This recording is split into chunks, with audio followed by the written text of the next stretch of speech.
Hi everyone, my name's Satan, or Alessa Vamp on the internet.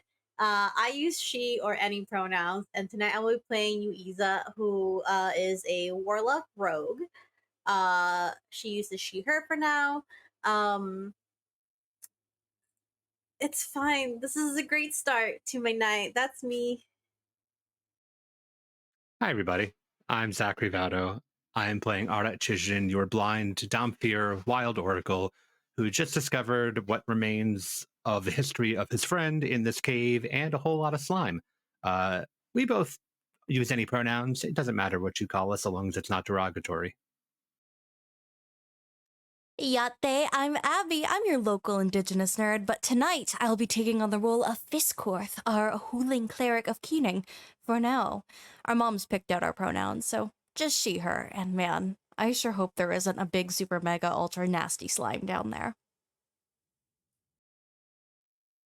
Hello, everybody. I'm RJ. Today I'm playing Sulong Shen. We both go by he, him.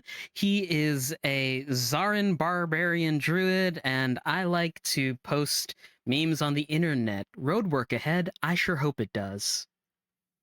I'm just going to ignore that dad joke and say, hey, everybody, I'm Sara Roberts. I use any pronouns, and I will be your dungeon master, your disaster tour guide, your game mistress for the evening. So, last we left off, you all finished off one of the final oozes of the area, or so you may think. It came up and crashed down upon Fisscourth with a mighty blow, rocketing them across the room as it fought back using the blood and victuals and some body parts of those who had come here before you. Luckily, they put up a bit of a fight, and since you didn't wait too long, it was already in its weakened state. You all made quick work of it after one round of combat, and healing up, you began looking about. Not long after you wrapped up battle, you found Crassus Fastbelly, Erna's father, who you all came here to find. While the party was making sure that he was okay, Fisscourth looking over him, giving him the proper medical attention, Yuiza went about looking through the little cubby where he had hidden himself in a circle of salt. After all, everyone knows that slug rules apply to oozes too, and all you need is a circle of salt to keep them away from you.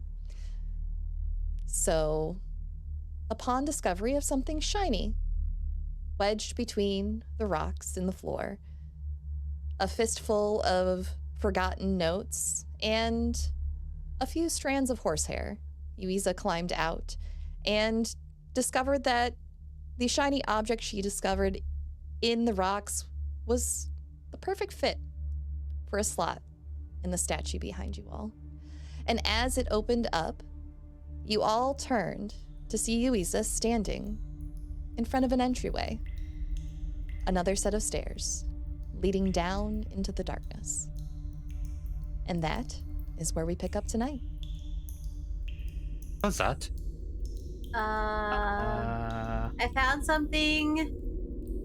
Hidden entryway hidden under an altar, isn't it just fascinating? Cliched. A bit, I suppose. It did happen quite a bit in my scrolls, but I think we should go in. Wow, Yuiza, you did such a great job. How did you ever figure that out? Well, you see, it was pretty easy. Thank you so much for noticing all my hard work. Yeah, no problem. I'll reach out for casters and be like, did you know that this was in here? I know that you said you hadn't gotten this far, but you were hiding here for some time, yes?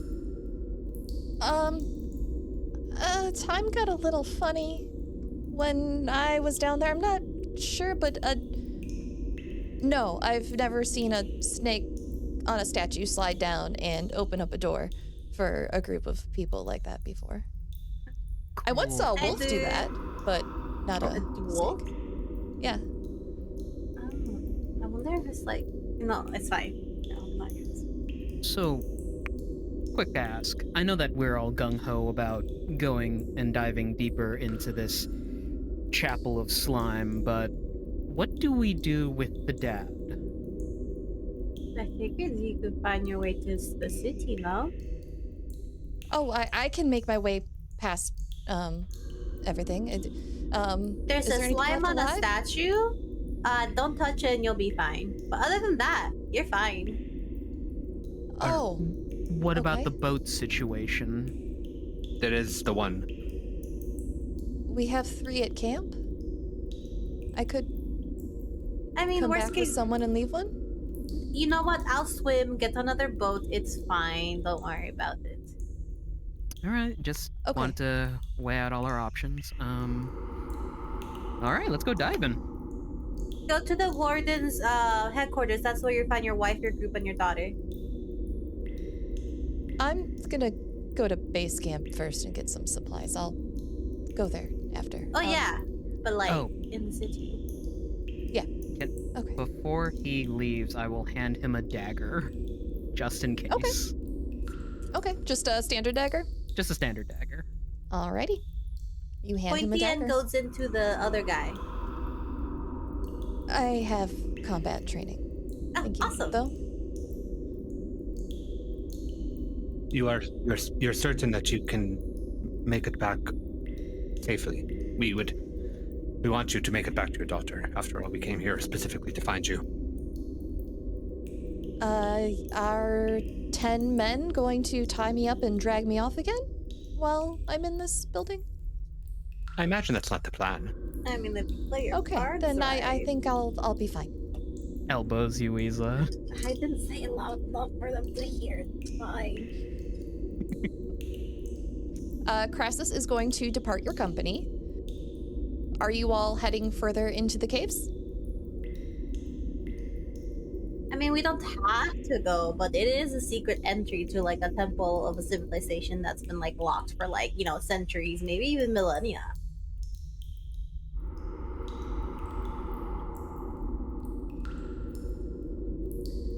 Yep. Oh, Ada, I found this, and she's gonna put the horsehair in his hand. You said your friend played violin, right? Yes, a violinist.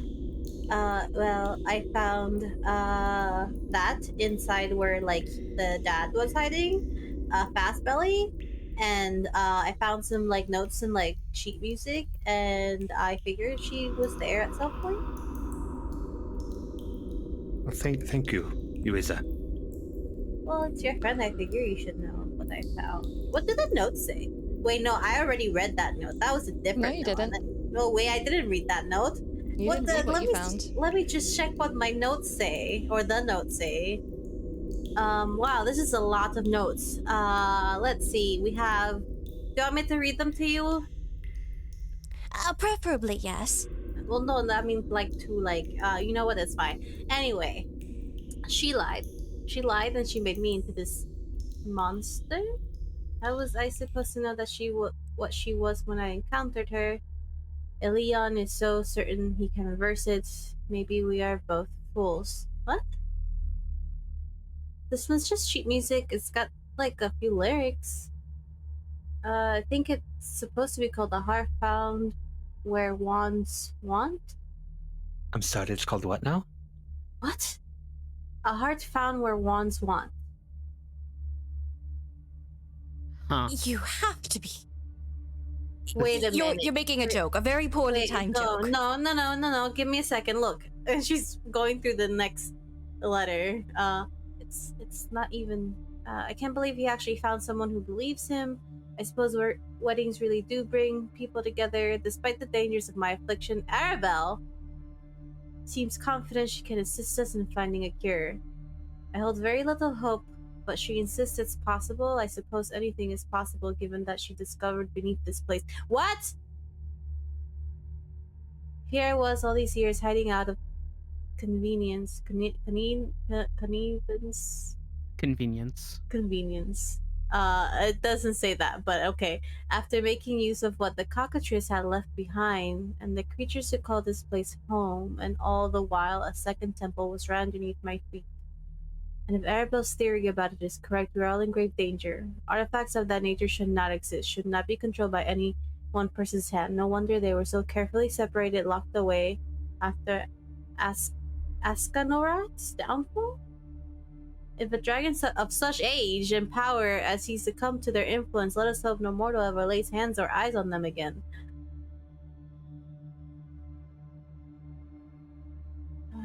One of her contacts at Rapath finally turned something up.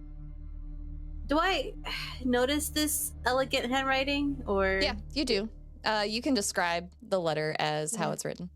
A letter written in a scrawling, elegant hand. Do I recognize the handwriting? You do not. One of her contacts at Grepath finally turned something up. We will be meeting with him in 2 days' time. My love, we are so close. I can feel it in my bones. Believing the journey will require some delicate hands. The tiefling woman I told you about, Wrath, has agreed to help us. Her companions have other business to attend to, but will support us as best they can as they play their own parts in all of this. With the access we've been granted to the kingdom's teleportation circles, we should make quick work of the journey from Ansett to Kathok. I'll be home soon, my love. Until then, continue to let hope blossom and grow in your heart a while longer. Yours until the end of our days, Leon. An affliction and our Arabelle, presumably our Arabelle. I don't pretend to know the ways of long-lived races, but Arat, did your friend, the musician, did she have any family, sisters, cousins? She did. None that I met, but I know that she did. But they were back in Spotin Boss. City close to the coast.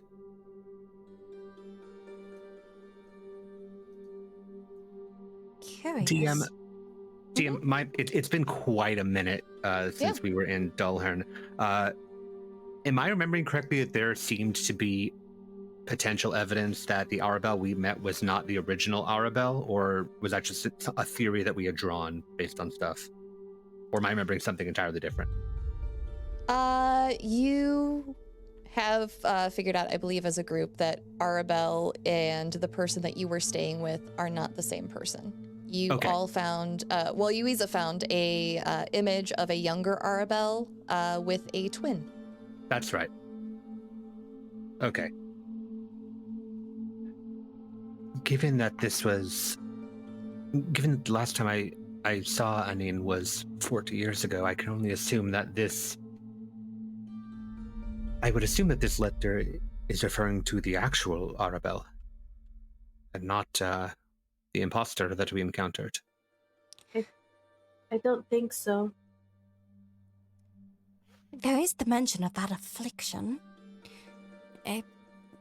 What disease, what cure would lie at the bottom of a temple, and another temple that she didn't even know about? It is fairly common for temples to be built over other ruins. It's seen throughout many civilizations, but this, it seems almost intentional, like they were looking. It seems that there were two elements at play here. There was something that afflicted Anin, possibly lending some credence to the folklore in town about something awful happening to her. And then there was something down there, some artifact, some power that possibly connected to the dragon Askanarath that we read about back in Dullhorn. Connected to this affliction. Seems that they thought they could triumph where the dragon failed, or perhaps even seeking what's left of... Wait, you don't think that beast, the one that came out of the crack after we explored the Temple of Shark, you don't think we just released a dragon that's been cursed, do you? I cannot say for certain. That felt like a very different thing that we were dealing with at the time. Very fair, my love, but we must You can't exactly throw a stick, as they say, and hit a dragon everywhere you go. Theories aside, I guess our answers lay down there. Suppose so. Our answers lay down there, and possibly also in Kafuk, if perhaps the true Arabelle managed to get there with my friend and her betrothed. How Decades ago. Arabelle. how old do these letters look? These entries.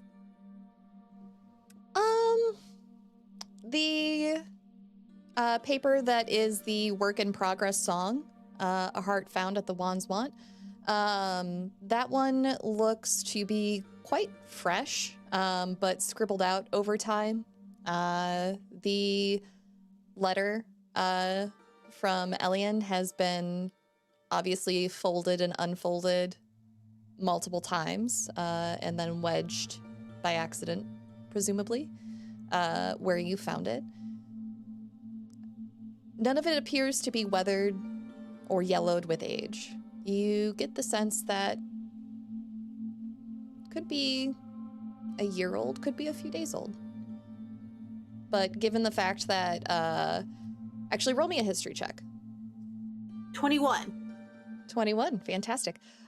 You do know that there was a journal entry dated a while before you all got to town about Arabelle leaving to go to a wedding. Doesn't mention whose, but that she and Galwin were planning on going together. This can only be a few months old. It can't be that long. It talks about the wedding, and there's a letter about, I think one of the things that they went to when we first met Galwin and Arabelle was a wedding as well. They were And coming back from one, yes? And it mentions the wedding here, so it can't have been too far. And it mentions Wrath, and that couldn't have been. That It all lies in Kafuk, I believe. Yuiza, if it's not insensitive, a shape changer, would you have to physically be able to grasp your victim to take their visage? Maybe that's where our Arabelle met the true Arabelle. No, I because just have she to was see able to them. become. She was able to become Anine based on the portrait in the other room alone. You don't True, need to. true. You only need to know of them, wouldn't you?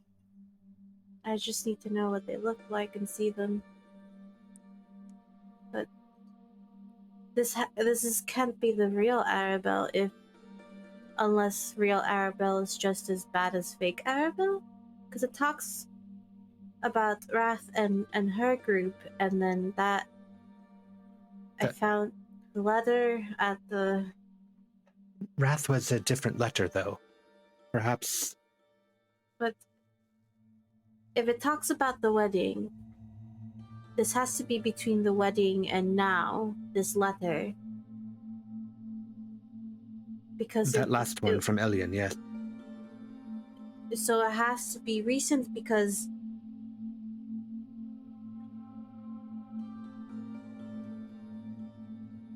it has to be recent because it's how long. Okay. Let's take them with us. Whoever might have left these here or found them, we can look over them later. Perhaps there's someone in the city who knows. But for now, you might as well see if there's more physical evidence down there. Or perhaps whatever it was that they were looking for down there to help Anine. I mean, Fear not, companions, I will lead the way. wait. What if Anine is down there and this ailment has to do with this? It's snake people or cockatrice? It mentions the cockatrice. I don't know what that is. Big bird lizard. Turns things into stone, like the statues in the other room. Might have been seeking a cure. As I explained, Dungeon ecosystems are very fascinating, but it appears there's an entire other level. But if there is a risk of disease or curse, trust me. Lay your trust in me. I will keep us all safe. I swear by my blood and my life. Okay, but I don't think that Anin would be down there if the other letter is to be trusted, but I think that perhaps whatever danger that was caused in this place may still be down there.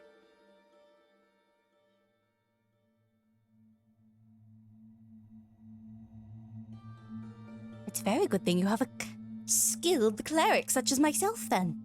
That is true. Either way, we should proceed with caution. what if Precisely. Arabelle's using this as part of her plan? Because it says her.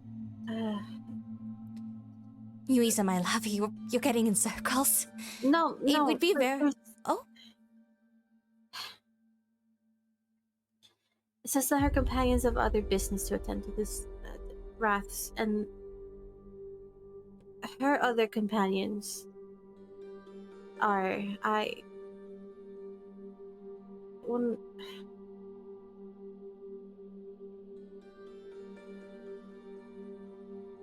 they can play their part in all of this. The axes are gone to the kingdom.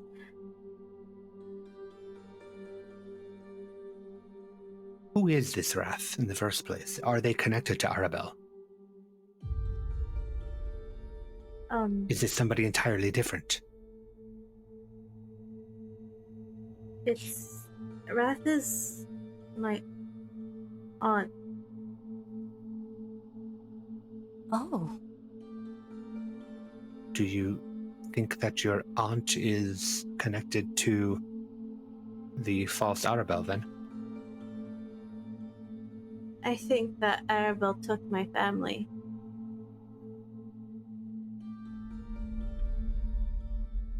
If that's the case, then... Well, if that's the case, then this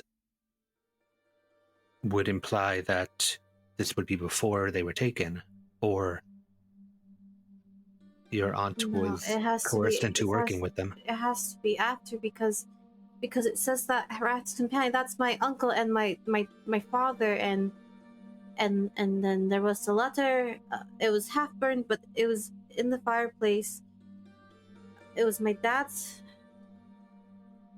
handwriting, and I'm not exactly sure what it said entirely, but part of it said, I'll get you what you need, just keep her out of this. And then when Arabelle showed up at that dungeon under the house, the manor, she said she would tell my dad how much I've grown. Seems this Wrath is how she has that particular connection.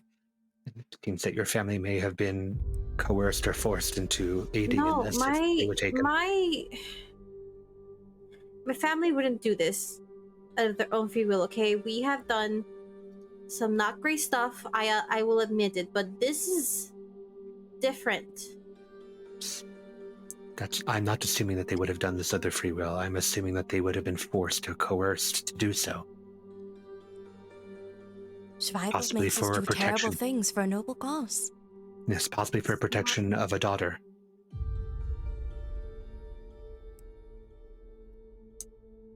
Yuiza, and Fiss is just gonna put her little claws on one of her hands. I know this is a lot to stand, and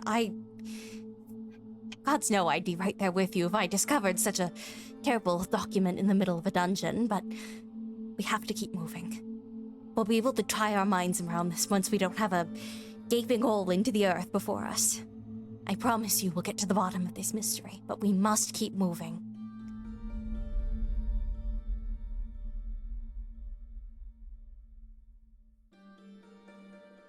Fine.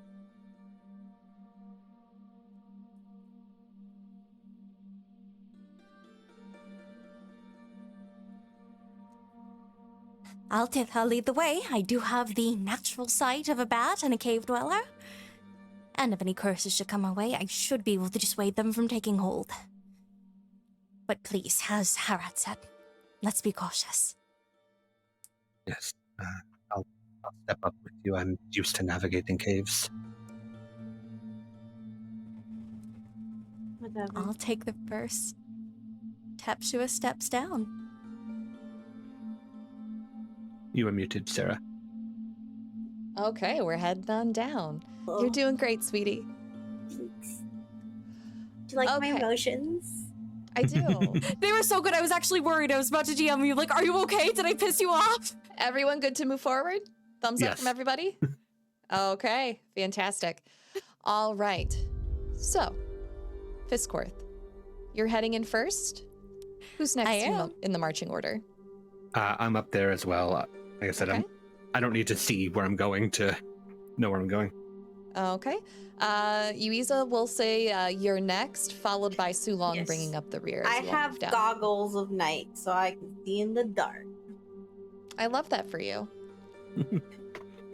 So, as you descend further down the steps, the air becomes colder and a permanent dampness sets in. It's on the walls, the stones beneath your feet, it seeps into your clothes. Slowly, the depictions of snake deities fade, and the worn carvings of owls take over. What remains of their silver gilding is but a whisper of color, worn away by time and moisture. As you reach the bottom, you descend to a final platform, overlooking a large room. Unlike those above, the stone walls are a dark hue with flecks of silver glinting in what little light you all may be carrying. Boxes and furniture lay in shambles, rotting in what was once, you can assume, maybe a cabinet. A small creature has made a nest of shredded fabric and fur in one corner. Strange plants grow between cracks of the floor, and a double door is open to you on the opposite side of the room. You are all on a stone platform. There are a few more steps to step down into the room. Is there anything you all would like to do? I would like to investigate this room. And like if there's a wardrobe, check that out. If there's drawers, check that out. And is she in her feelings? She is, but she would also like to inspect those mysterious plants, please. All right. Which group of plants are you heading to?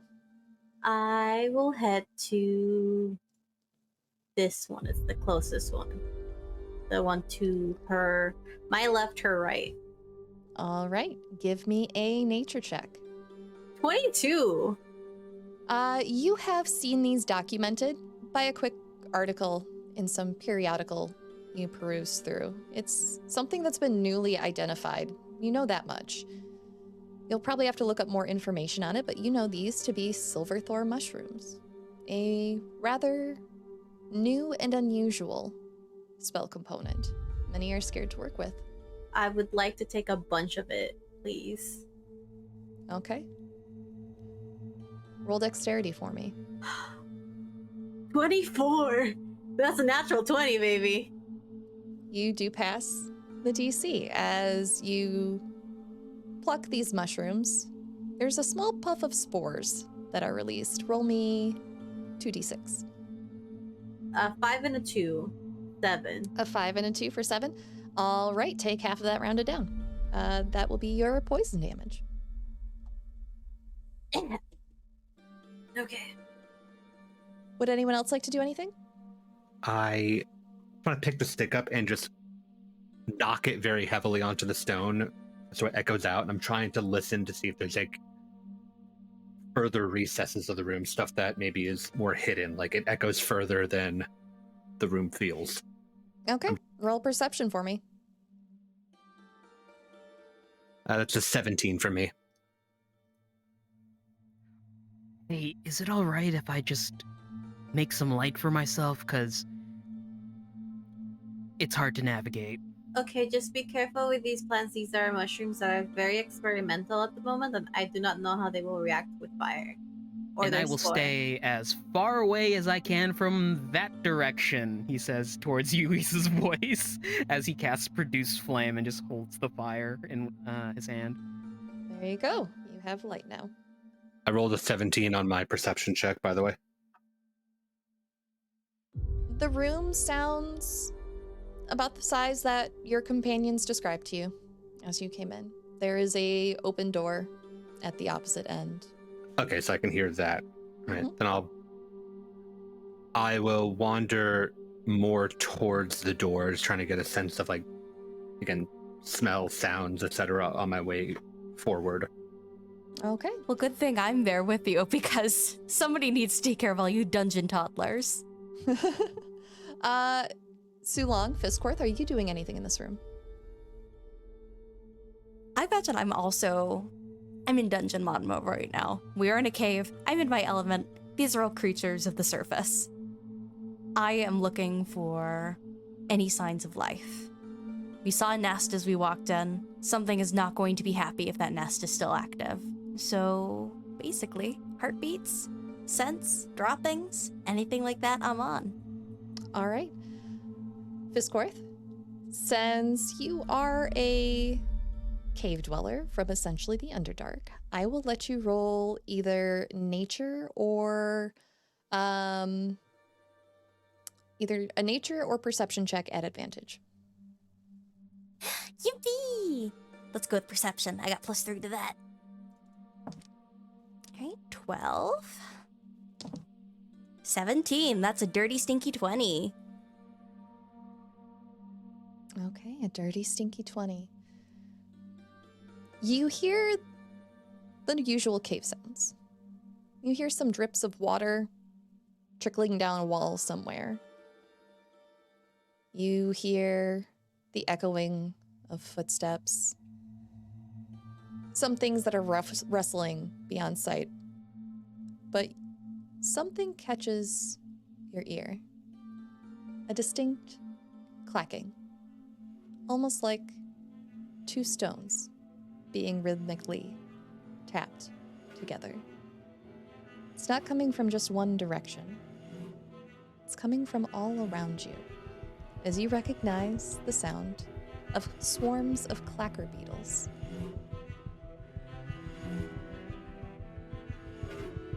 Is Arat right next to me? Yep. The moment I recognize it's clacker beetles, I am going to let out a keening screech and just cover Arat with one of my wings. Ah, Ah! Why? I'm touching, just trying to move the wing out of my face. What is why? Down. Clacker beetles. Don't you hear them? I don't know what the clacker beetle is. DM, what's a clacker beetle? I have a feeling they're dangerous, but I'm not sure. You would know that a clacker beetle is an aggressive subterranean scavenger, so it would make sense that they're in a place that is essentially abandoned, like this one. Individually, they're not much of a threat, but they're rarely encountered individually. Worker clacker beetles are immature beetles from swarms, and soldiers always scavenge in groups. And you hear a lot of them. There is. Zulong, keep that flame up. Everyone close. Jeez. Unless you want to be stripped, bone and flesh and everything, we need to stay close and we need to stay aware. They don't travel alone, and I've seen them consume entire people in moments. As you say that, Fisscourth, you see one after another. The shining, stone-like heads of clacker beetles appear. First, near the doorway, over a pile of boxes. Behind you, over a pile of rubble where what used to be a nest was. just on the other side of where Yuiza had been a moment ago, coming through a crack in the wall. And poking themselves out come a swarm from between the wardrobes. This is where we're going to go into initiative. So that means Fisscourth, you are up first. What would you like to do? The moment I see the soldiers pop up their disgusting little stony heads, my first thought is scavengers. They're not going to put up a fight if they think it's going to be difficult to get a meal. So I'm going to spread my wings to look even bigger than I already am and hiss at them in an intimidation attempt to get them to run away. I would love that. That's a 5 for a total of 7. Okay. One clacker beetle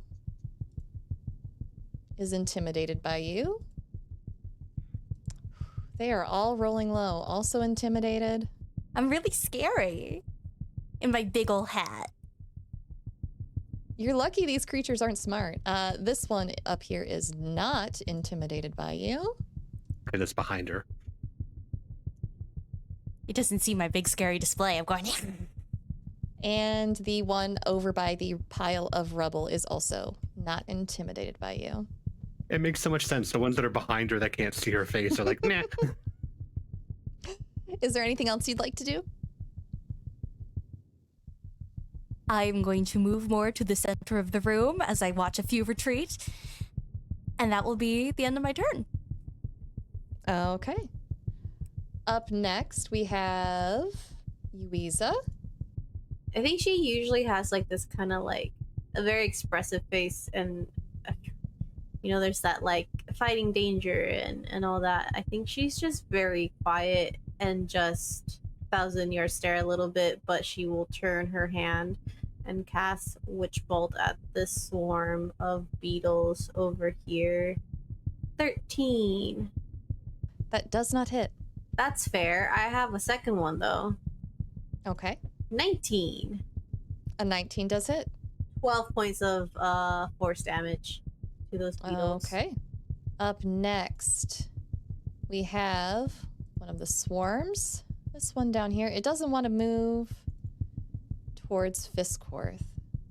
It is just going to scuttle itself over to the side. Up next, Arat. Hearing my group step back, I'm going to step back as well. But then also hearing movement, and that's all I can really work with. I'm going to fire off a ray of frost at that thing. 23. A 23 hits. 13 cold damage. For those listening in, the players are going through a dungeon as a celebration of their 1-year anniversary at my table. I gifted them all sets of dice from Misty Mountain Gaming, who I recently got to meet and do a booth tour with, so go check that out on YouTube. And every time they use one of the dice from their set, it will roll double its face value for the remainder of this dungeon, which, I don't know, it could last for the next year. We'll see. I just like being able to hit you harder. Anything else? I'm going to pick my hand up towards the other sound closest to me, which is that beetle that's horizontal from me. And it will need to make a strength saving throw of 16. It rolled a 7.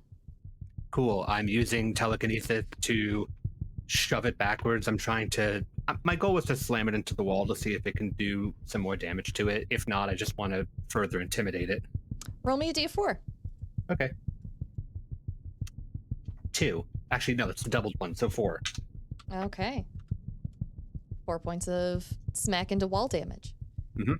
Up next is the clacker beetle that was where Yuiza was just a moment ago. You watch it pull itself up. This one's larger than the ones in the worker swarms. This is one of the clacker beetle soldiers. And it moves in towards you all. And you hear the clacking of its mandibles get louder and louder and louder until it reaches open wide and slams them together, creating a concussive booming noise. You hear rocks above you skitter and fall to the ground. I will need all of you to make me a Constitution saving throw. 26 for Sulong. Sorry, I was muted. 17. Okay. Nat 1. Abby, did you roll fit digital again? Just this once. I'm trying to learn how the new sheet works. Yuiza, what did you roll? I'm so sorry. 14. Okay. For those of you who rolled above a 13, you will be taking half of 5. The scared swarm of clacker beetles are going to try and make their way down towards the door, trying to get away from you all. They are not close enough to attack, so next it is Sulong's turn. Heck yeah, I'm gonna boot scoot over to this soldier beetle and cast my primal savagery. I would love for you to do that. Does a 16 hit? It does. They are taking 15 points of acid damage Okay. as Sulong just bears down and bites. It's like biting into a rock. I've eaten many a rock as a kid, I would know. You would. Up next, the clacker beetle. Coming up and over the rubble. And it is going to try and bite you, Yuiza. Does a 17 hit? I mean, yeah. All right, then you will be taking 5 points of piercing damage, and I will go ahead and apply that. Can I cast Hellish Rebuke? You can. Go ahead and use that reaction. What's the DC 14. on your spell save? 14. It rolls an 8. 26. What does it look like as you marshmallow this clacker beetle? I think it bites her. Almost like creepy, no reaction from her. Like there's like the jolt of pain. But she quite literally just takes her hand, puts it on the beetle, and it just incinerates in this purplish flame with flicks of green that just incinerates the beetle. Up next, we have Fisscourth. Back at the top of the round. We've got the on the rod and good. Now we must press our advantage. I am going to go after this little gentleman in the corner right here. Okay. He might be able to clack, but guess what? I can keen right back. So I am going to use one of my cast divinities to keen at him, and I'm going to use my special D12 dice for this. He will have to roll a 14 wisdom saving throw. I would love to do that for you.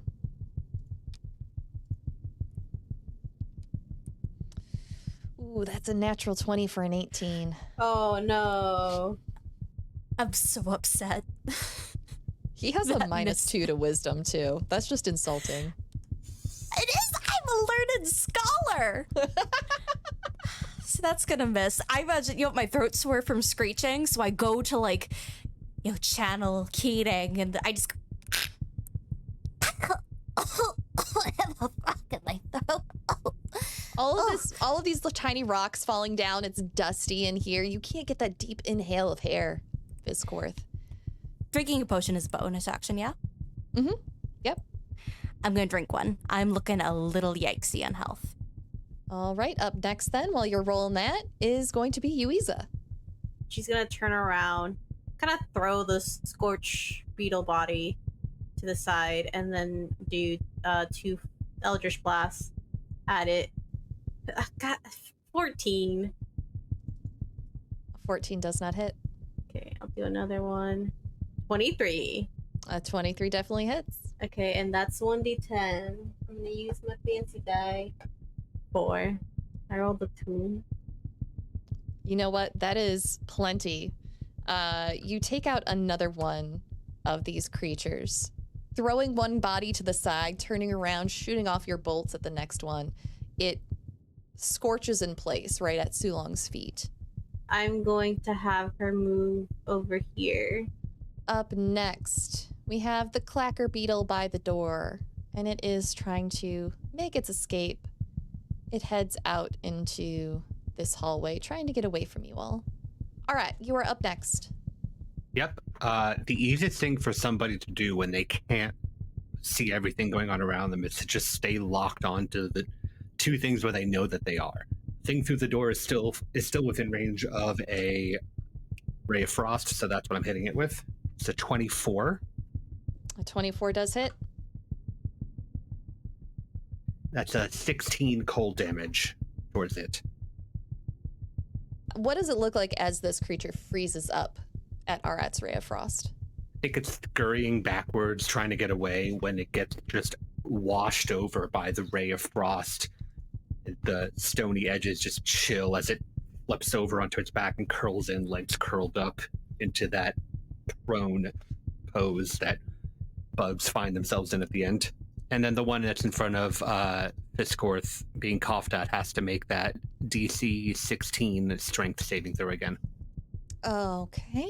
It rolls a 2, and it has a -4, so that's a -2. So Wonderful.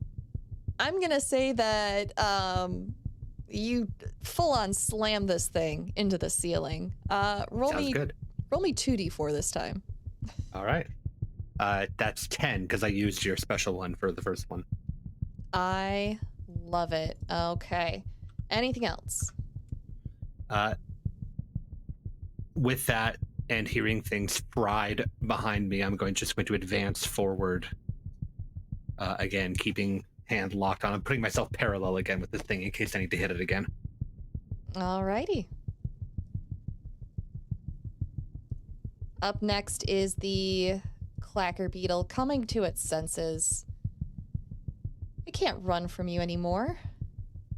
It's going to make an attack at you, Fisscourth. It comes at you in a swarm. I don't like that. Does a natural 20 hit you? I don't know what I did to deserve to get 2 natural 20s rolled against me today, dice. But yeah, that does hit. Yeah. 9 points of thunder damage, Fisscourth. But you're resistant to that. Well, good thing I only take half. That's right, I grew up in a household full of screaming. You can't scream at me. Pretty sure it just did. That will be its turn. Sulong, there is a swarm of clacker beetles on Fisscourth making a racket. What would you like to do? Just gonna dash up to Fisscourth and primal savagery the swarm. It is Please do. numerous multiple quick cuts, not trying to hit Fisscourth. Please don't hit Fisscourth. Please don't hit Fisscourth. Natural 20. Fantastic. 24 points of acid damage. Okay, what does it look like as you melt away the swarm of rock-like bugs? It is... Sulong is using primal savagery, the description of which is you grow claws, fangs, to gore and slash into the creature that you're attacking. Instead, he gets these glowing green wooden, almost like straightened antlers as he blows past Fisscourth in that sort of samurai you're already dead, and as the antlers disappear, all of the beetles kind of just slice in half and fall off of Fisscourth. I'm just shielding myself with my wings when this happens, and like the moment it finishes, I just pop up. Look around. Thank you. So, yay or nay, we continue, or we take a quick breather here? Either is fine by me. There is an open door over there where it was trying to escape through. Wouldn't kill us to have another snack. Maybe we go, like, a little bit up the stairs so we're not in a room filled with potentially a bunch of openings that we don't know are there. I could inspect the room, make sure there's nobody else. Or that. That would be very much appreciated. I'm covered in bites. In my adventures pack, I have a couple of torches, and I will light one of them using my produce flame so that I don't have that constant fireball up all the time. Okay. What room am I investigating? The one you're currently standing in. Okay. Yeah, she will kind of look through any more openings, see if there's any other small openings for any other critters or bugs or monsters or stuff like that. Roll me investigation. While Yuiza is doing that, Sulong is heading for that door that the beetle had scuttled through. He plants his shield into the ground and extends it to cover the doorway. 10. You're pretty sure you're okay. I think we're fine. I'll walk with Sulong as he puts the shield up, and then I'm going to head back to Fisscourth to check on her. But before I do, I'm going to just put a hand on Sulong's shoulder and pull him closer and say, check on Yuiza. She was not doing fantastic with us talking with her. Perhaps she needs to hear it from you. Sure. All right. And just pat him on the shoulder and walk back to Fisscourth and just... Well, they did a number on you, didn't they? As I just inspect I her. haven't encountered them since I was a toddler, and I'm just frantically licking at my wings, get all their filth and detritus off me. Just brushing off. Yeah, they avoided my sections of the cave. They were occupied. Wretched thing, sign of an unclean home, if I do say so myself. Seems this was abandoned for quite some time. Indeed, that was quite the infestation. And just continue chattering as I just help her clean up to give the others. Eventually, the ribble bat licks will transfer to you as well, because clearly you also need a bath. Clearly. All right. Yuiza and Sulong. He's just off, like, looking at another little bush of mysterious herbs. Hey, need a light? I'm fine. Fine on the light or On the fine light. in- It's fine. Cool. How you holding up? I'm alive. Great. You don't. You need anything? Well, I was just checking up on you. You seem a little different.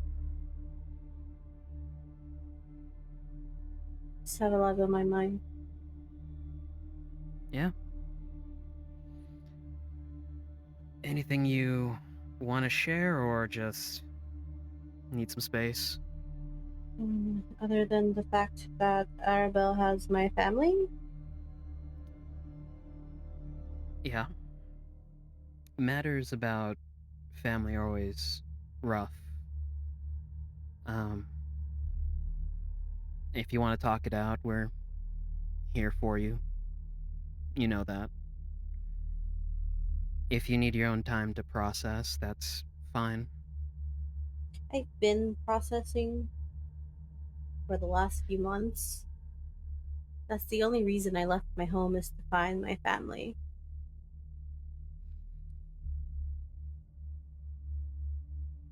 Well, now- when we... It's fine. It doesn't matter anyway. It does matter. It matters to you, right? They're all I have. And after we're done here, we'll do our best to try and find our fake Arabelle, find your family. I just don't understand why. Well, something to look forward to is asking her that question as you slip your dagger through her ribs. Right? Yeah. He'll bump into Yuiza in that, like, big brother way. She'll just kind of lean. We'll find him. I promise you. Though my track record with promises is pretty, like, bad right now. Saying that in character. Yeah, he does say that in character. He remembers the axe. Oh. Yeah, we all need to find Arabelle for one reason or another. But if you call dibs, I'll let you have it.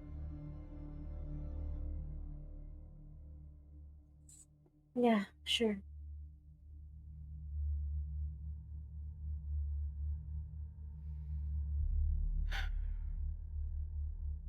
And he'll stand with Yuiza. She just squats down, looks at the plants that are growing, tries to decipher what they are. You find some cave moss, but if there is no further conversation amongst the party, you all get your hour-long rest. Go ahead and mark off a short rest on your sheets. Part way, Sulong will separate from Yuiza to go to one of the clacker beetle soldiers. Can I make a survival check to harvest the mandibles? Is that where the clacking was coming from? It was. Go ahead and make that survival check. Sulong, whatever you're doing with that wretched insect, be very careful, I say underneath the blanket, eating my snacks. 19. 19. Yeah, you're able to get one set of mandibles fully intact. It's kind of like when you get crab legs and you get the claw fully intact. You can still move them. Sulong's gonna separate a little bit away from the group and just point the mandibles at the wall, extending them away from him, and just slap them together to see what happens.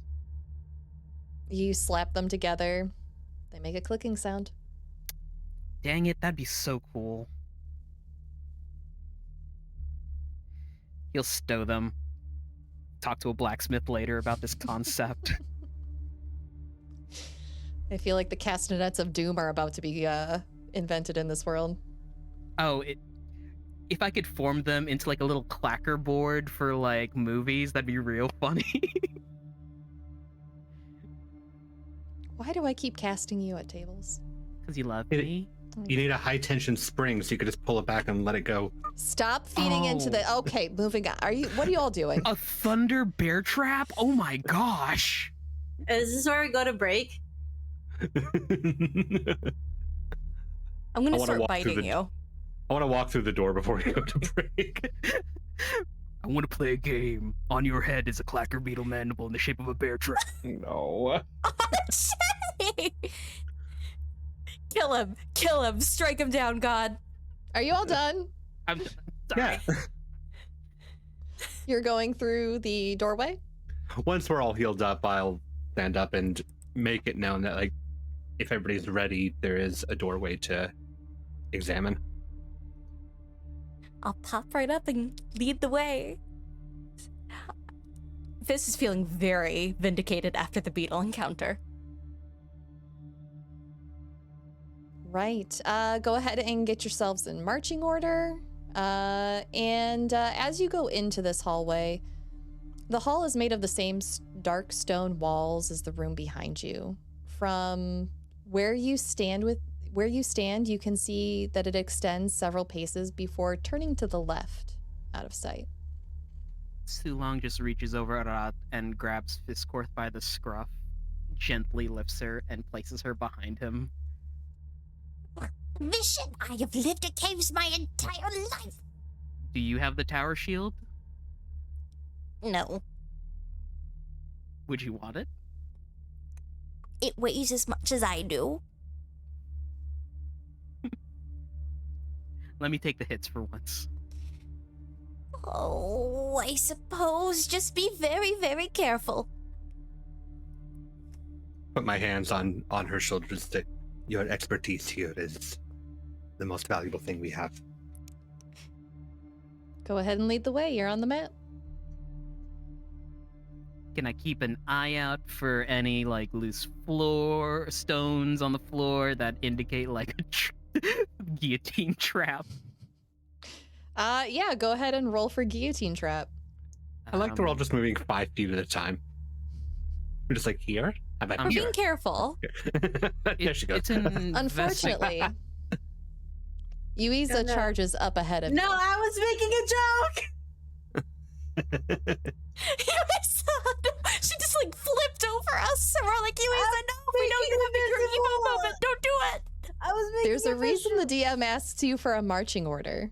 Yep. As you walk forward past your companions, Yuiza, you hear the distinct click under your heel as a pressure plate is activated.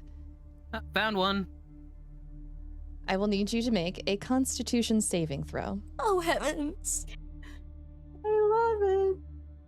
An 11. As you hear this click, you also feel a sharp sting through the bottom of your boot as a needle pierces the bottom of your sandals. Or are you still barefoot? Yeah, she barefoot. Canonically Even barefoot. better, canonically barefoot. Since you failed the DC, you will be taking 13 points of poison damage, and you will be considered poison for the next 10 minutes. While you are poisoned in this way, you are paralyzed. Yuiza, there's a clicking noise, and Yuiza does not move. Yuiza? You good over there? Yoo-hoo! We are going to go to break. So, everyone, don't forget to grab your water, grab yourself a snack, and join us back here in 10 minutes for the second half of tonight's episode. And we will see you all shortly. All right, everybody wave. Would y'all like to get back into the game? Yes. Let's do it. What if I said no? Well, you're frozen, so you can't do anything. Yeah, you're That's fair. stuck. You're stuck. Oh. You all watch as Yuiza inches around you all, trudging forward. Suddenly there's a click and an ow, and Yuiza falls silent and does not move. What do the rest of you do? Yuiza? You okay down there? I'm going to walk over behind Sulong, and hearing a click from where she's walking, and two and two together, I'm just going to put a foot on the wall, and I'm walking along the wall towards Okay. towards Yuiza, so not the ground, until I get over to her and just touch her, feeling for pulse and whatnot. I believe she's paralyzed. Bring her back here quickly, swiftly, please. Something on the ground. I will put my hands, like my arms, under her arms, and still walking. I'm gonna pull her all the way back to the group before I step back down onto the ground. I don't suppose any Fisscourth, you wouldn't happen to have A simple restoration spell should cure most poisons, but we don't know what particular poison this is. But that aside, I will try. And because this scares me a lot, I am going to cast Prayer of Healing at 3rd level. Fisscourth, you use your prayer of healing. You say those words that bring you comfort, clutching your little demon head idol to you. But nothing happens to you, Yuiza. It's clear that she doesn't need healing magic right now. She needs restorative magic. Oh no. This isn't an ordinary venom. Normally it would have... This isn't good. We shouldn't have gone down here. I shouldn't have suggested this. No. There's danger everywhere we go.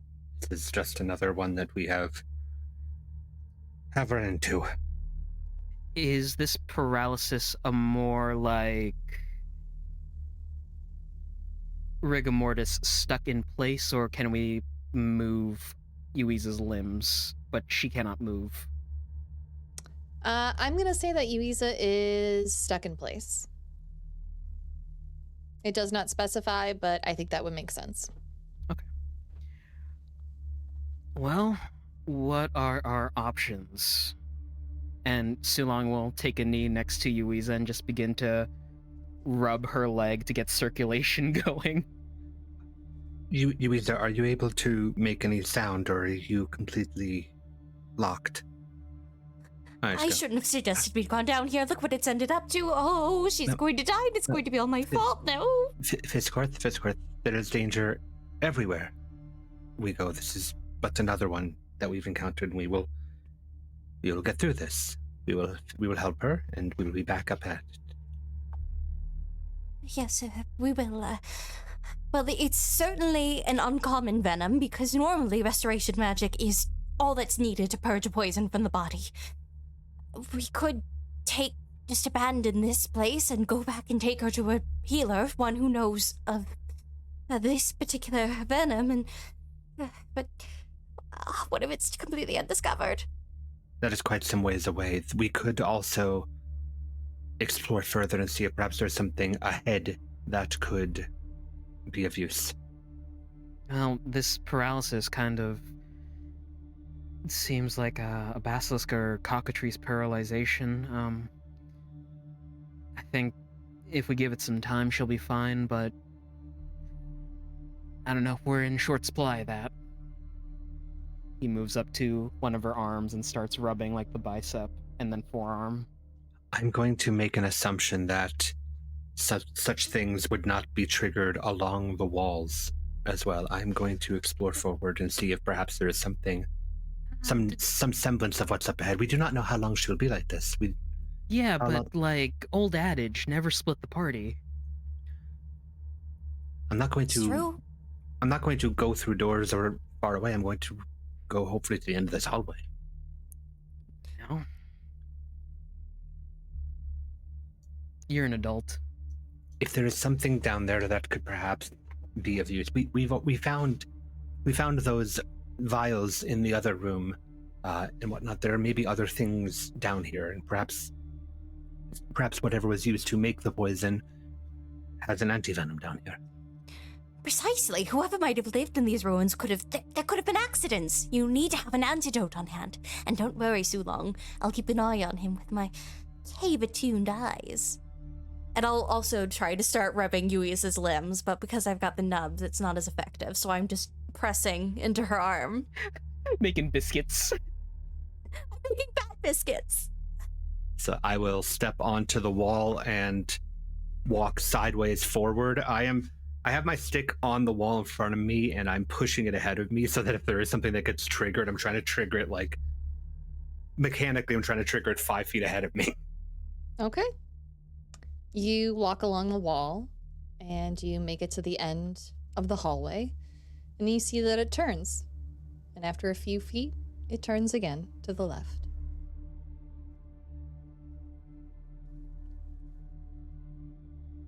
I'm going to do that same thing I did where I'm just going to clack on the walls to like get a sense of like echoing. Does this go much, much further? Does it stop? The hallway is longer, but this leg of it is shorter than the one you were just in. Okay, but it also sounds like the hallway that it turns into goes on further still. Mm-hmm. Okay. I'll call back to say, there is much more hallway. I'm going to take a little further step. As you call back, we'll say that, Yuiza, your 10 minutes is up. You come out of your paralyzed state with a bat making biscuits on one side of you and Sulong rubbing your other limb on the other side. Yeah? And then she's back. Oh my gosh, I'm so sorry. I shouldn't have said that before. And Fish just falls on her crying, hugging her. Can Sulong just stop you real quick? Just coming out of paralysis, wobbly. But I You thought have- she was dead. All the time in the world to hug her. I'm going to make an assumption I can hear that crying, so I'll start my way back. I think you can. That's a safe assumption to make. You're right. You know who you are, who we are, where you are. She nods. This is gonna get a little invasive if that's okay, but he'll help Yuiza kind of just stretch out a little bit. That was unpleasant. I should put shoes on. I've got a spare pair of boots if you want them. I got boots in my bag. I don't even know I don't have them on. I don't blame you. Feet are a very important sense. You want to be connected closer to the earth, I believe. Yes, I have that. done enough connecting. Sulong will put an arm around Yuiza. After this, we should get pedicures. Yeah. She's gonna take out her alchemy jug and just produce water and just kind of like pour it over her feet, clean the wound, and bandage it, and then just put her shoes on. So, we're using the walls to get through this trap-filled hallway. I could hear that much. It is a very long hallway. It continued much further than I was able to go, or that I was comfortable going. Worst comes to worst, I could perhaps fly us each through. I have done a bit of strength training since our adventuring has begun after all. I could carry each one of you. While that could potentially work, I could not tell how far down the hallway went. It might be a very long distance for Oh, ferrying trips. that might be true. Oh, Sulong is sticking to the walls using his grippers. Yuiza's gonna take her rightful place in the piggyback. Then Fisscourth, if you want to fly, then the rest of us can be along the walls. this is far more economic. Yes, let's do that. Very well, come. And I'll continue. I'll walk back in the direction that I've already scouted, quote unquote. Okay. You head down the hallway, flying on the walls. You make it down the hallway, no problem. This is as far as I got. It continues, though. Oh, hey, Yuiza. Mm-hmm. In my pack, there's a spell scroll in there if you want to take it. It's a spell scroll of flying, if I remember correctly. Okay. Everyone has some form of other movement, and I don't know what you can do, but I think flying rogues, that's a little terrifying. Can be. You get down to the end of this narrower hallway. At the end of it, you see a large door covered in an indecipherable sequence of gears and cogs and various mechanisms. It gleams with an oily sheen, occasionally discharges a small hiss of steam. This, I don't know what we're looking at, but this sounds like Toby's dog. Mechanical? Is it Toby's dog? Is Toby's dog a door, a relative, perhaps? I can try and take a look at it. Oh, yes, please, certainly.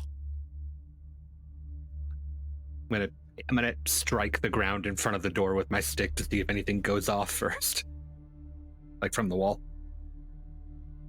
You strike the ground. Nothing happens. Okay, there should be fine. Okay, I will do an investigation check on the floor first. I'll include both the door and the floor in this investigation roll for you. 17. 17. Yes. Fantastic. You don't see any traps here in front of the door on the floor. However, you do see 3 red buttons hidden on the door's surface. There's 3 buttons, but they're not labeled or marked. Ooh. Idea. Mm-hmm. Sulong will go into his bag and pull out like a handful of chalk and just crunch it in his hands until it's a powder. And then he'll just blow it onto the buttons to see if there are any like oil markings or anything, like people have pressed the button beforehand. You do so, and it appears all 3 buttons have been pressed previously. Either that or oil from the mechanisms around them have gotten on them. Well, I'm out of ideas. I can try and push him, but I won't. Whoever wants to can roll me an investigation check. Looking at the buttons specifically. I'll assist you for advantage. Okay. That is one better, so 18. A. I rolled a 7 the other one, so thanks. You're still not sure what'll happen if you press those buttons. I've not really seen anything like this before. I mean, my uncle had similar things, but not like this. It must be a pattern, no? Yeah, like some sort of combination lock. Yeah. Very strange combination lock. The stranger the combination lock, the harder it is to get through. I suppose that means you can't just stick those neat little tools that you have and just make it kaput. No, there's no place for me to put my tools. We'll have to try pressing them. That's the only way we're gonna find out what they are. But if there's something up with them, what I would suggest is just let me be here pressing them, and then you guys can be around the corner. Yuiza, if I may, to possibly prevent you further harm, I'm gonna conjure Mage Hand. Oh, that too. Perhaps you could just tell me what to push. Okay. Come back here with us. Okay. Please, we already lost you once. We can have it happen again. I was fine. It was fine. Everything was fine. And I will just, taking Yuiza's instruction, I'm gonna maneuver Mage Hand towards the door, and I'm gonna have Mage Hand push whatever she tells me to push. I'll just start with the left to right. Okay. See what happens. Pick a side. The furthest away. That's furthest away. We'll say it's up at the top. Mm-hmm. You press that button and more steam starts to leak out from one of the pipes. You hear a grinding of gears start up. Seems like something's happening. Now the second one. You press the second button, and there's a whirling and ticking sound, quite loud. Not quite as loud as the mandibles of the creatures that you just fought, but rather concerning. If Pershing was making the sound, you would all run and hide. Hey, real quick, dungeon design, what if we fail this combination and it releases something and we have to run back down this long hallway full of traps? Fly, wall walk, and let it walk on the floor and trigger the traps? I was going to say the architecture was very unusual. Sure. Just something to mull on, I guess. My worry is that that door is going to explode. Well, that we should possibly back up a little bit further. I'll just line the Mage Hand over the last button before I walk a little bit further backwards on the wall. Yeah. Okay. We'll step up a bit further around the corner. You do so, and there is a cacophonous sound of grinding and whirling and steam screeching through, louder than any tea kettle you've ever heard left on a stove. It goes on for several minutes, and then the door clicks open. Just inch my way back around the corner and go, everything okay? Yeah, it sounded like it opened. My problem is that we are not the only ones that heard it, I'm pretty sure. Oh, certainly, but not much else we can do here, yes? Yes, just give me a moment to look in the room. Be cautious. I will. I won't even go in. She'll try to open the door. I might need some help. It's long. The door swings open, Oh. no problem. And as you poke your head in, and look around, unlike the previous room, the items in here are in much better condition. In one corner sits a writing desk laden with books, and to its right, in another corner of the room, are books piled high on shelves and carts. A large golden mirror topped with phases of the moon rests between these two positions. On the opposite side of the room is a display case and a podium with all manner of bottle and concoction. Nearby, a table sits covered with bone-hewn items, and in one corner is a bench with rusting shields and ancient weapons nearby. This side of the room also bears a large golden mirror, an identical twin to the mirror opposite it.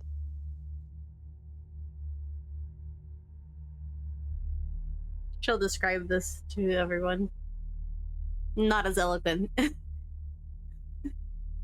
Like that one definitely seems newer, and like there's two mirrors.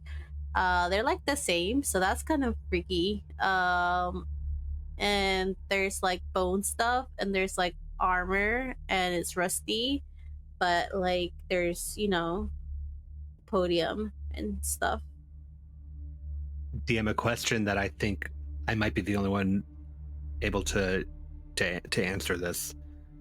When the door opened, how does this room smell? Does it smell like that door was sealing this room and it was preserved? Does the air smell old and musty? Does it smell like it's been... It smells musty, just like the rest of this place does. Okay, so it doesn't particularly smell like this place was like airtight preserved. Okay. Well, whatever it is, it's functioned the same as the rest of the cave, so... Let's step in carefully. Yeah, I'll hop off the wall. Should we be a little bit concerned that it's still functioning? I mean, to be honest, we should be a little bit concerned about everything happening here. Yeah, but that's fair. I need answers, and I will get them. So, yeah. Are we sure it isn't going to lock behind us? But perhaps I should stay out here to press the buttons again? Or just put a rusty shield in the doorway. Oh, that could work too.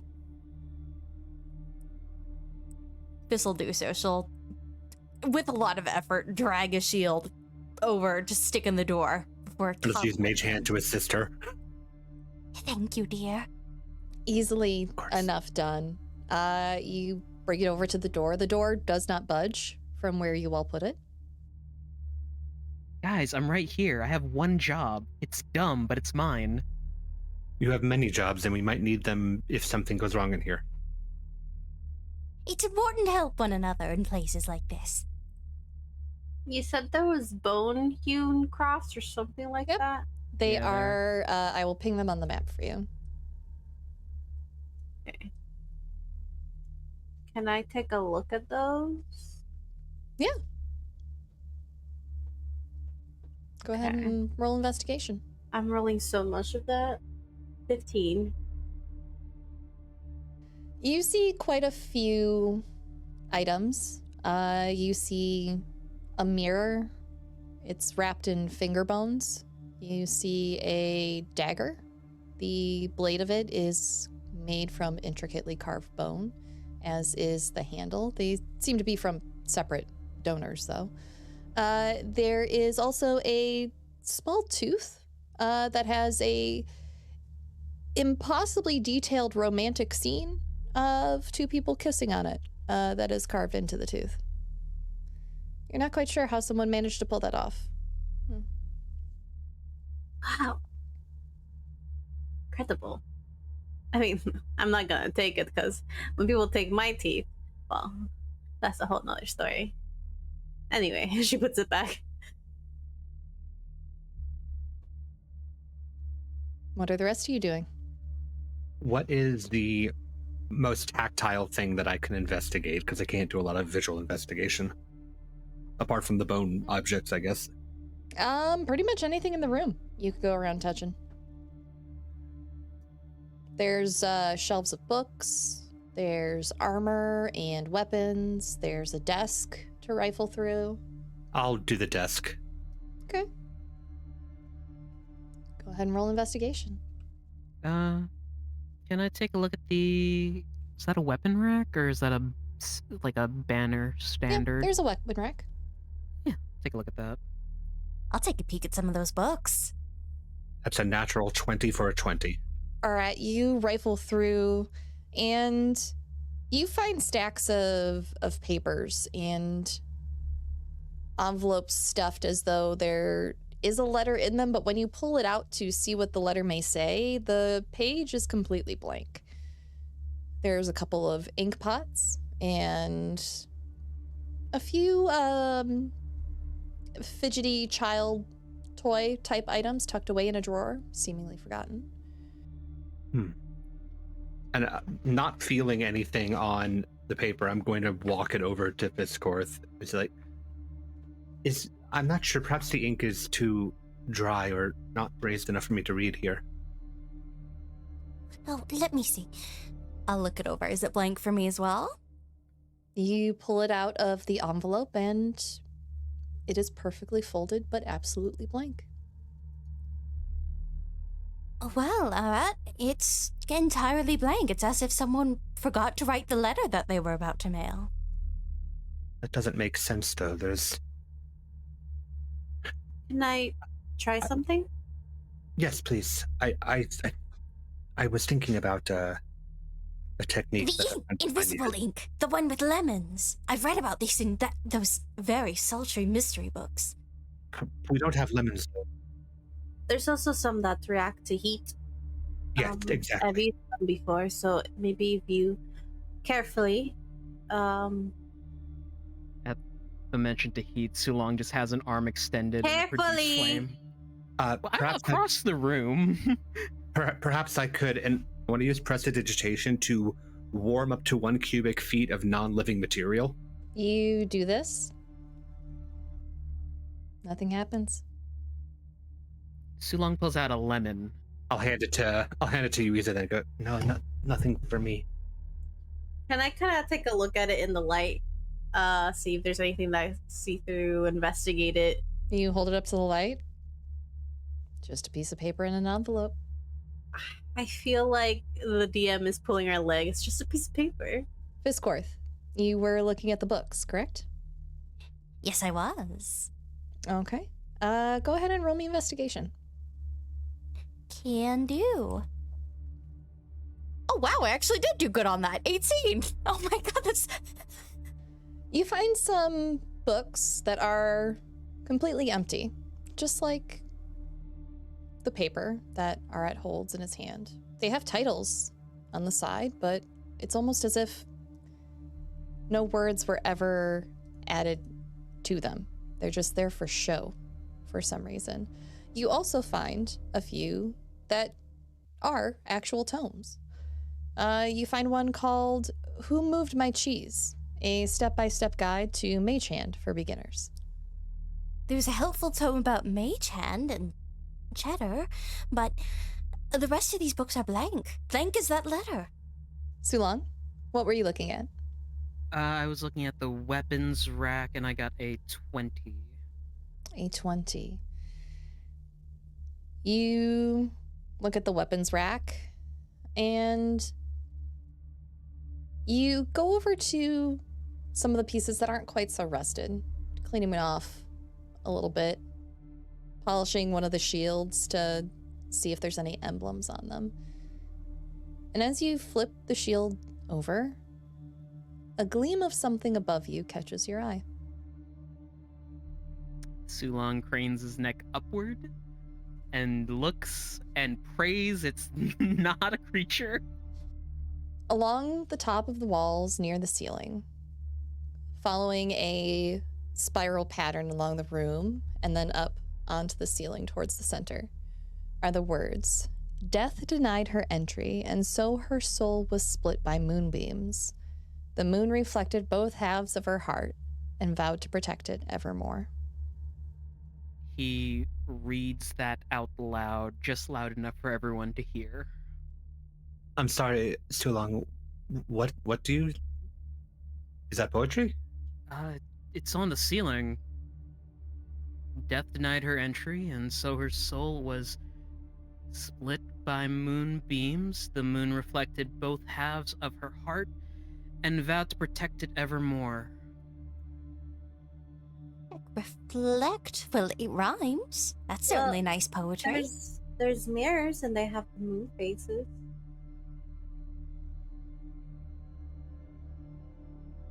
Do you suspect putting light into them might trigger something? Maybe. Or you gotta stand in front of them in an angle where something becomes whole. Can I stand in front of one of the mirrors with a piece of paper? Sure. You move in front of the mirror with a piece of paper. You inspect it for a moment. Make me a wisdom saving throw. 12. You look into the mirror, peering at your reflection, holding this sheet of paper up. And as you do, a wicked, mischievous smile appears on the face of the Yuiza that you see in the mirror opposite you, who turns their head to look at you. And they walk through the room, coming up behind you, stopping at the table full of bone-laden items to pick up the tooth. Inspecting it. They take the tooth and they walk over to one of the tomes on the shelf, open it, and place it inside. Why must you tempt me so? You know you want to. I so want to. You know you want to. Yeah. Yuiza's going to just almost like on automatic move. Almost like, no pun intended, mirroring what just happened to her reflection. Pick up the tooth, inspect it, pick out the same tome, and place the tooth. You do it, and you hear what sounds like the soft ringing of bells from near the door on the opposite side of the room. Not the one you came through. This is across from it. Anyone else hear that? Keenly. Do we? You all hear the soft ringing of bells. That has to be good, right? A sign? Something unlocked? I'll move towards the sound. It's all I have to Let's go do on. it. The Okay. reflection? I'm not going to touch the door. I'm just moving towards the sound. You move towards the door where you hear the sound coming from. It's definitely coming from there, but the handle is still locked. What did you say that your reflection did? Move. Well, that's my understanding is that's not typically good. No. It moved and then took the tooth and put it in this book. So then I moved and took the tooth and put it in the same book. Perhaps there is more to do then if the door is still as it is. Maybe you gotta look at the other mirror. I'll turn around and look at the other mirror. You go and you stand before the other mirror. And this time, your reflection turns around with that same mischievous, wicked smile. And just stares at you and waves.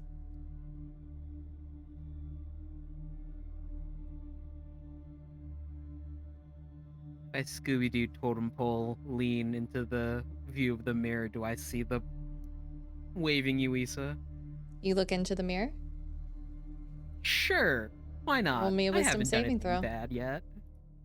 15. All right. You feel magic try to take hold, but it doesn't latch on to your mind. Ugh. Ugh. Ugh. If you want, you can willingly fail. God. Let's do it for the story. Okay. Do it for the story. You go to stand in front of the mirror, and the magic takes hold. And you see Yuiza and you looking into the mirror.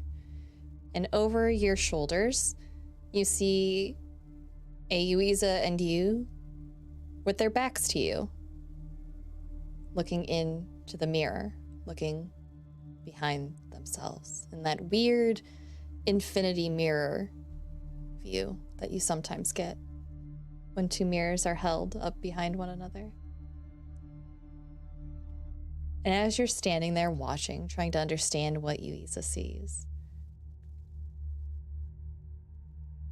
Yuiza's reflection and your reflection turn around together. Yuiza's reflection smiling and waving at you,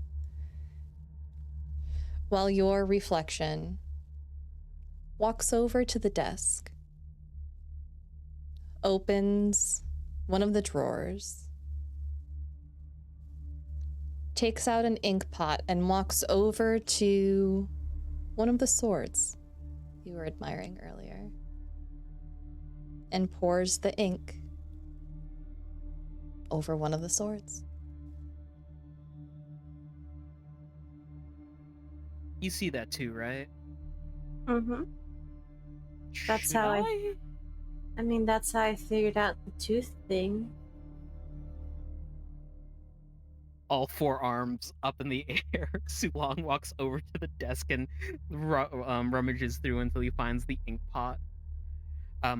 Hey, Fiss, Arat, I looked in the mirror and I received some instructions. I don't know if they're good or not. Unless we want to try breaking through this door, I don't know what else to do in here. Well, it's telling me to go, and Sulong is walking as he's talking, splash some ink on the blade of a sword. No idea what that means. That feels bizarre. It feels ritualistic. Well, I put a tooth in a It book. does. It does. I might point out that one of the pages said artifacts of this nature should not exist and should not be controlled by any one person's hand. I don't know if these are said artifacts or not. But what if we're two people? What if they're the ones controlling us? What if none of you really exist? And What you're if all just we're figments of someone's imagination in the middle of a game? We got words to have. What if we're all being controlled by individuals in another space and he splashes the ink across the sword? All of our parameters have been predetermined by luck and chance. Maybe some chaos. You need to stop quoting the title of the show in every episode, RJ. It's not every episode. It's like every other one now. Almost every episode. Yeah. I think it's been the last 3 episodes. You splash the ink across the sword blade, and another bell joins the chorus that started up with Yuiza. I feel like we're unlocking something and we don't know what it is. Yeah. Yes. The thing on the wall, it said to reflect on both halves, vowed to protect her heart evermore. Perhaps we have to convince this heart to open up by self-refracting. And Fiss will approach the mirror cautiously. Okay. All right, are you going with Fiss? No, not yet. Okay. Fiss, you approach the mirror and you look into it. Yuiza and Sulong, are you still at the mirror or have you moved away? Yuiza's still at the mirror, but Sulong went to do the sword thing. Sulong would have had to move away. All right. You walk over to Yuiza, looking into the mirror. And you feel something wash over you. Roll me a wisdom saving throw, or choose to willingly fail. I'm gonna try succeeding. Let's see what's going on. Okay. That is a 2. I fail regardless. You do fail. You fail big time. The magic takes hold, Fisscourth. and you're fully aware. And as you stand there gazing into the mirror, the Fisscourth with their back turned towards you turns their head slowly. There is a wicked grin on their face. And they walk over to the shelves in the other corner, near the display cases. They take a child's doll off one of the shelves.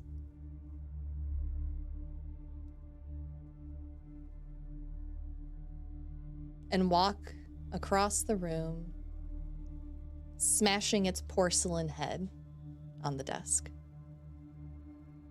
The pieces scatter across the floor in the reflection. If I turn my head to look at that corner, are the pieces of the doll there? No. But as you look towards the corner where the display cases are, there is a doll exactly like the one you just saw smashed. It looks so innocent. I wouldn't want to. Did either of you just witness what not me did? Mm-hmm. Can I suggest something? Yes, please.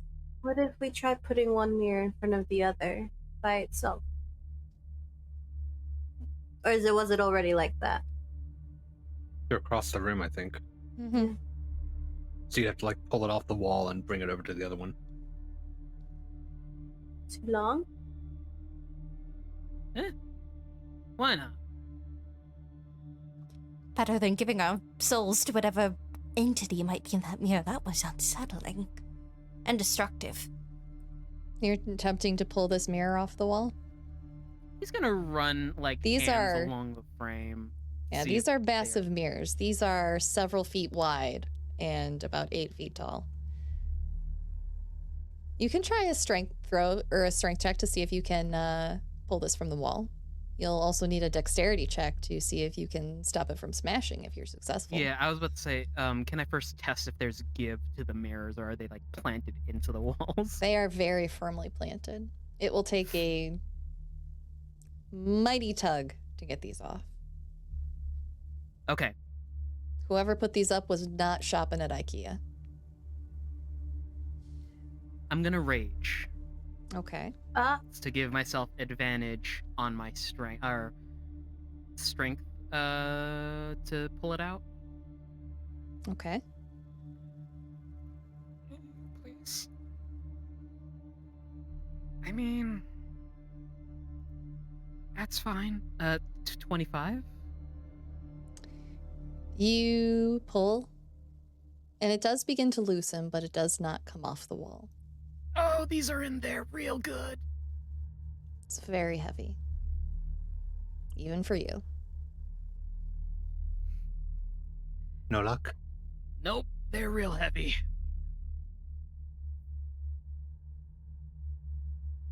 You look into the mirror as you do this, Sulong. You see your reflected self behind you, smiling with glee. Almost nodding for you to keep pulling. Tear it down.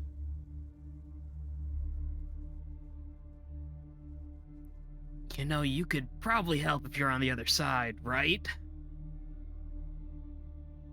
I'm sorry, you're speaking to your own reflection. Why not? We're in a room full of magical stuff. What if talking to them will get them to help us a little bit more? That makes me less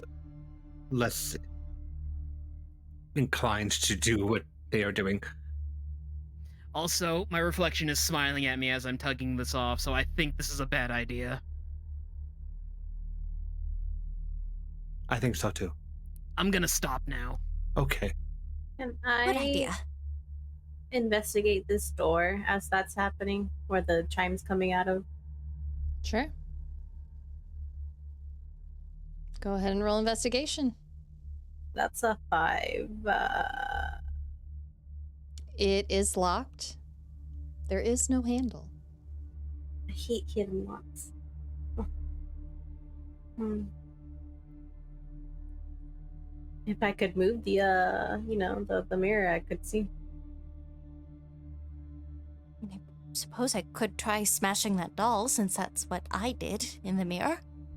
It seems to be the only current path if we are going to do anything besides, I don't know, take everything and leave. True. I'm sorry, and Biss'll walk over, take the doll, smash it across, just like her reflection did, though with much less glee. As you take the doll from the shelf, Fisscourth, it reminds you of a toy that you used to hold quite dear. Similarly made. Looks like it might even be for the same purpose. Meant to watch over others. This one without a demon head, though. As you smash it, it breaks just as it did in your reflection, scattering across the floor.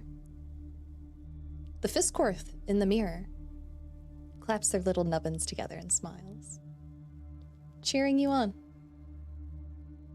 And another bell is added to the chorus, coming from the door. And that means it worked. Friends, I'm at a bit of a disadvantage on this one, I believe. We could tell you what we see. We could be your mirror. Perhaps I do not even have the eyes to look into it in the first place, but if it works in such a way... So, do you even have a reflection? You would have to tell me, I don't know. Am I in the mirror?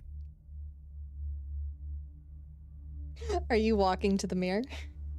I mean, I'm in the middle of the room. I imagine he can see me in it, but I will walk in his direction in the process.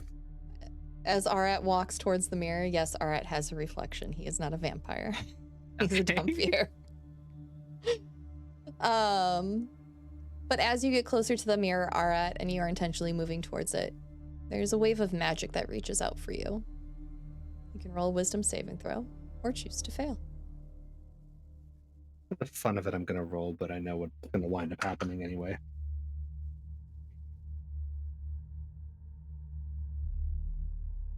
That's a 17. 17. You feel the magic tug at the edges of your mind. But it does not take hold. And I should just let this happen? Let what happened? This feeling in my brain. I mean, I think that's just called thinking. No, it happened when I got closer to the mirror. Oh. I suppose? You know, that feeling. Yes. I'll let it in just bit by bit. I'm trying to get a sense of like how it feels, but I'm going to let it in. It feels like youth and joy. Like a chaotic decision made on a whim. And who was at the mirror with Arat? Was it Sulong? Yes.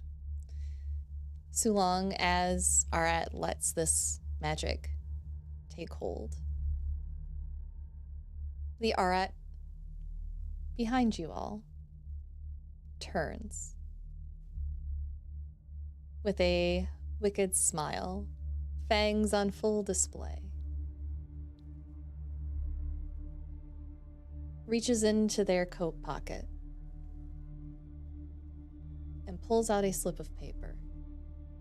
Walks back to the desk and writes on the paper, holding it up for you all to read.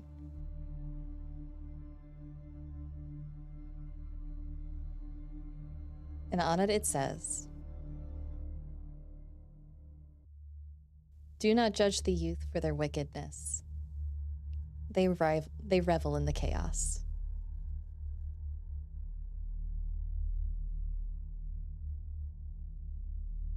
Do not judge the youth for their wickedness, they revel in the chaos. By the way, Arat, your mirror you pulled out a piece of paper from inside of your coat, walked over to the desk, and decided to write that down for us to read.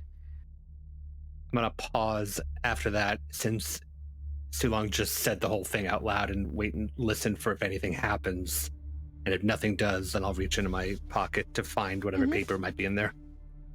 It's the same paper that you picked up from the desk in the first place. Hand on shoulder, leading him towards desk. You know, it was actually really impressive, all things considered, because he'd probably have to write that backwards for it to show right side in the mirror. I imagine. I'm concerned of what we're releasing. You know, I feel, for one, that we are just close enough that we can stop and nothing bad should happen. Exactly. We could just leave. I will admit, though, that I am extraordinarily curious. Though, if I'm following folklore, best case scenario is that mirror reflections of ourselves come bursting into this world. Maybe. I mean, it said, do not judge the youth by their wickedness, they thrive in chaos. And I know you can't see that, but they do look a little wicked. I mean, I've made that face before, but you know.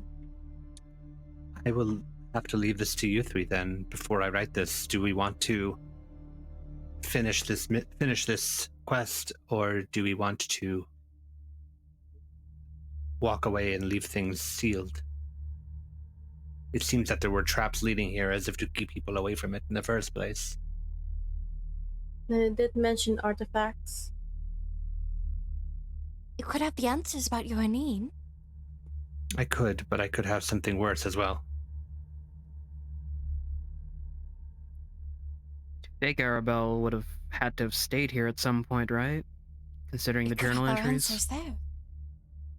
You could try to figure out what she's trying to do. I will only do this if you three wish to do this. Yes. Fist ready to fly. Okay. Fist, not fists.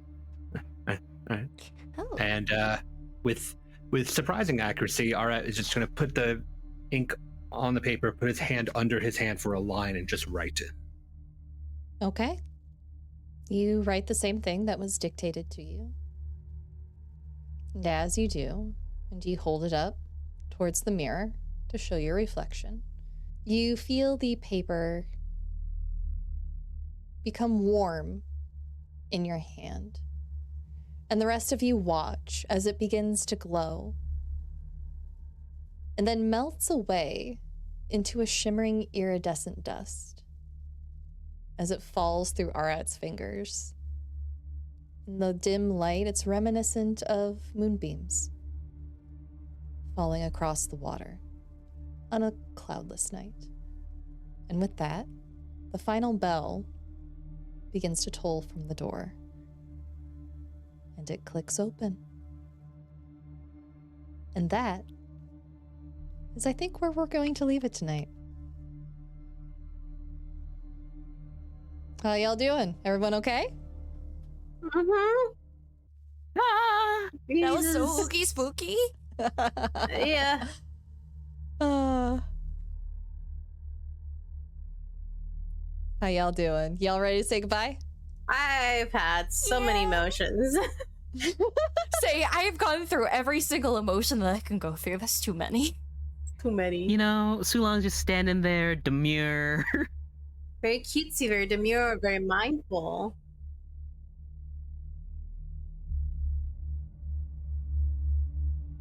Thank you to all our patrons and Twitch subscribers for your continued support. This show is made possible by listeners like you.